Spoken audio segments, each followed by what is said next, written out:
everybody. Thought I'd do a little behind the scenes out in the garage video. I laying out the bench work for Butler. It's not going to be as big or crazy as it looks. I got 2 sheets of plywood laid out here, but where the drill is sitting, I'm only going to be using the front 18 inches of that. You can see kind of the rectangle I got cut out or drawn out there. That's going to be where the wall goes. And I did this so I could get a nice smooth arc transition right around. I've got a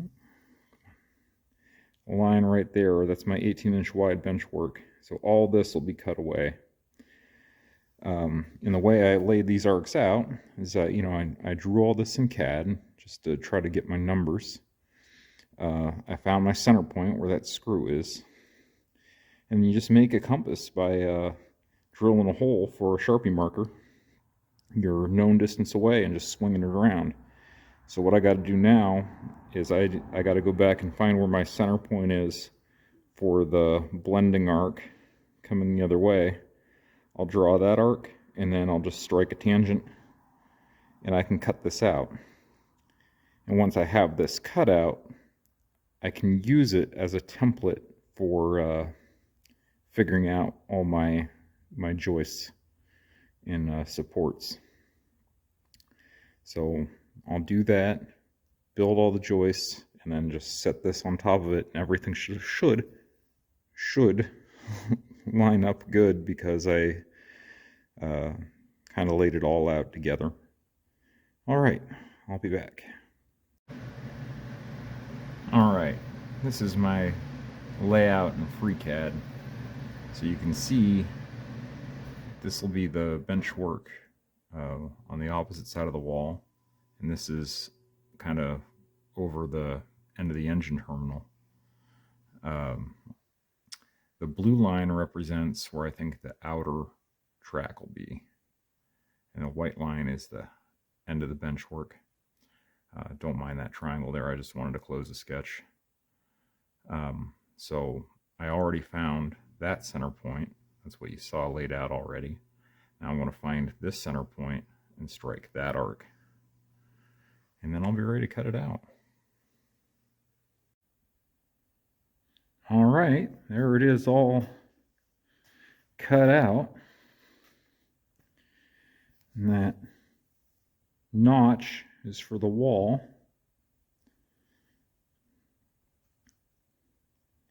So now to just start figuring out how to build the framework under it. All right, obviously a few days have passed and I've worked on the bench work for the peninsula at Butler. So let's kind of walk through where I'm at. So one, I think you can start to see where I've talked the upper deck will go over the entire railroad except the engine terminal. So you can probably kind of start to see that here now. So how I've kept everything level, I have this very handy Bosch laser level. I bought this for a tiling job I did some years ago. And I got all my tile lines dead straight just by using the laser. It kind of felt like cheating. But hey, I'm not a tiler, so I was kind of okay with it. But since I've used it on tons and tons of projects, and it's a really, really great tool. If you're a handy person that works around the house at all, this is a great investment. But I use it here on the railroad quite a bit, and one thing it helps me do is get everything in plane. And you probably can't see it, it's probably too faint, but it's even throwing that laser line clear back on the wall in the corner. And what I'll do is, while I have this here, I'll go mark that, and that lets me keep everything level as I go around the basement across long distances. Anyway, this has been a bit to figure out. So it starts off, you know, with my standard 18-inch wide template, and then all the joists get a little bit longer, and you can see I made this knee for the supports to sit on, and you can see the laser line now. I've got everything's pretty in plane. I got a little bit of messing around to do, but that knee lets all this be pretty solid out here, even though I'm out almost 4 feet from the wall. The knee's 18 inches from the wall, and I did all my pre-drill holes for wiring. I did one that just follows right down the wall, so maybe I'll run my main bus back there or something, and then I did another set that kind of followed the curve.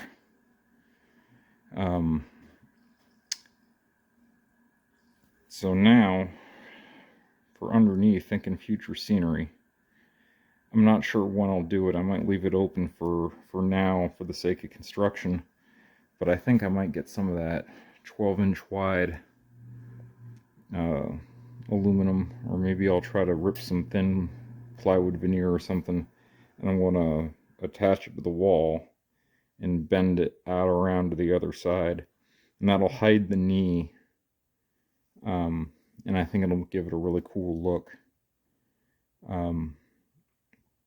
I really don't want to see that knee when I'm done, but there's no getting around it. It has to be there. Again, always part of the plan. Still got to cut my access. Want to kind of see where the knee fell first. This was one of these things that I had it rough designed in CAD and AnyRail, but not every little detail, and figuring out every little detail on something like this was interesting. So these boards here I put in just to try to tie the joists together a little bit and give the frame some more rigidity. And it, from an engineering standpoint, it'd be much better to have them turned, but I don't want to see them. And I figured it would be plenty rigid enough, especially like the frame as it sits now is pretty solid. And once I put the skin on it and attach the skin really good, and by the skin I mean the plywood, once I attach it all pretty good, it's going to be quite rigid. I mean, I wouldn't sit on it or anything, but it ain't going to move. So anyway, let me kind of walk around here.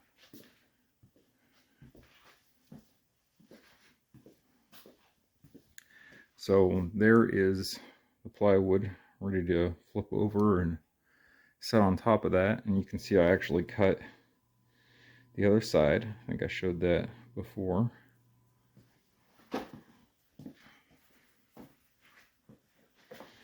So that'll get me down 8 feet down this wall. And I think once I get that built, I'm going to stop building north on the upper deck here for now. So I'll stop here. Maybe I'll work on getting track this far, and I'm going to work on extending the second deck over the porter cutoff down that wall, and get the lift bridge in. I want to do a lift bridge for the upper deck instead of the swing gate, because it's high enough at that point that it's a pretty easy duck under. I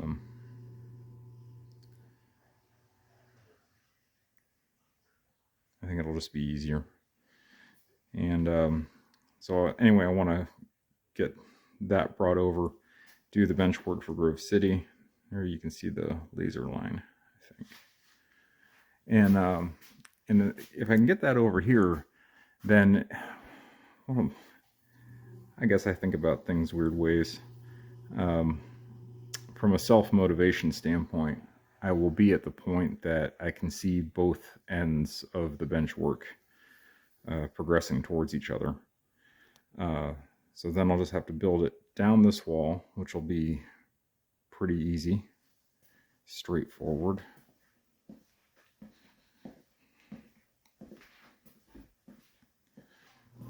have to go down and around that cove, which there's a little bit of work there. We've got some angles to work around.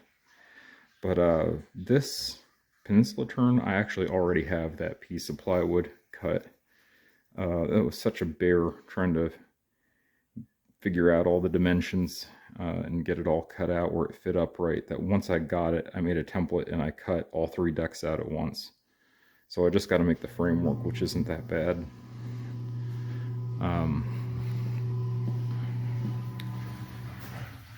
And then down around that cove. So, like I said, my goal is to have the upper deck done to this level of completion, which is bare bones,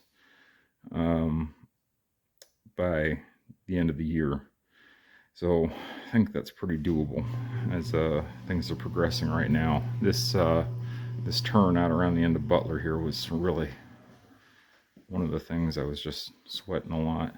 And although I'm making this video to be specifically about building benchwork, you know, while I paint things and things are drying, I've been coming over here and working on the yard ladder on this end. So this will be the departure yard for North Bessemer. It's the, if you follow it around, it's the arrival yard of Conneaut, and then it becomes the departure yard of North Bessemer. So we'll keep trucking here. Oh, I know the other thing I wanted to show. So one of the things that's a little bit interesting about construction and how I've built the layout is I've done this completely on my own. All the insulating in the basement, the drywall work, painting the ceiling, moving the water heater.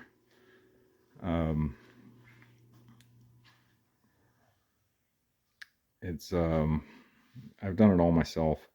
So something like this, you know, when you think about how you're going to build this, part of it is thinking through, how the heck am I going to get that up there without any help? So, you know, you come up with ways. So one is, I mean, like I put up just a little piece of scrap, and I screwed in these temporary blocks so I'd have something to set it on while I got it all screwed in place. And it just takes a little bit of pre-thinking about how you're going to do it all while you're designing it all. So one-person construction is definitely one of the design criteria of the layout. All right, I have talked plenty here. I'll go ahead and cut this off for now. We'll get the top up here. We'll get these boards leveled out a little bit more. I see this one here I got to work on a little bit. We'll get it all pulled into plane and see what it looks like. Okay, so that section was done, and I picked up this vinyl roll that I'll use to wrap the wall out around, and I'm starting to do bench work for the opposite side of the end of the peninsula here. And just a quick how I do this. So it's a 1x4 in the back, 1x2 in the front, and then I just cut 1x4 joists, and then I got a little jig. I run them through the table saw to cut the taper. So I'll mark all my hole locations. I have a little template for that. Just kind of hit it with a Sharpie, and I'll drill all the holes, assemble it all, and we'll get this second half of bench work put together. All right, framework is up on the Calvin Yard side of the wall.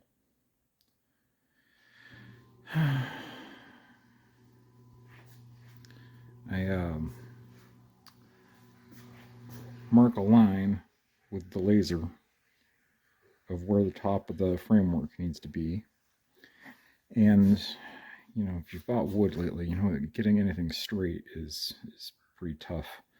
So I'll usually put a screw in the middle, and then I'll pull the ends to get it all kind of on the line. And then I'll just play with shimming the back of it a little bit behind the screws to get everything in plane and level, and I shoot that with a laser. And I try to keep everything within 1/8 of an inch. I find that to be in the noise of what you can realistically see with your eye. When I say, you know, within 1/8 of an inch, I mean across this entire thing. There's nothing that's more than 1/8 of an inch out of the line. So anyway, that's that. It's pretty, you know, pretty solid. So I'll go ahead and get the plywood up, and that's really straightforward. That's just setting it up there and screwing it down. And then I'll just have to finish putting these braces out around the end, and that's that. Well, alright everybody. Here's where we're at on the second deck. So coming up on the end of the helix, we're going to do red hot mining, coming into standard junction, into Armco steel. And you can see the new benchwork we've been working on, kind of playing with what I think Pullman standard might look like.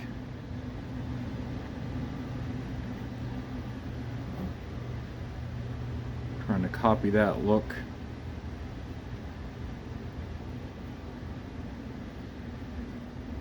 Coming out around the end of the peninsula.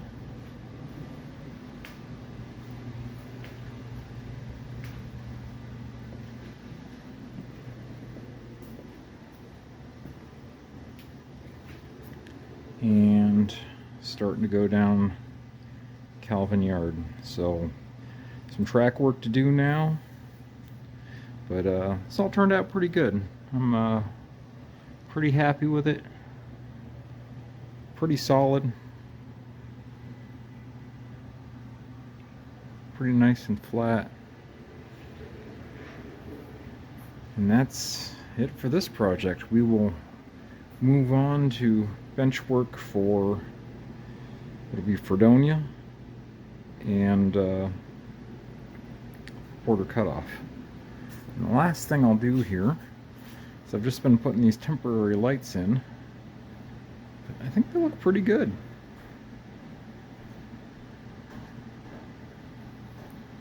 Pretty happy with how things are starting to come together here. Thanks everybody for watching. I'll probably put together a video here on how I've been building my yard ladders. Drew at White River Line is going to be a way better video, but I'd like to document how I did mine. But this is it for bench work for the second deck. I'll see everybody next time.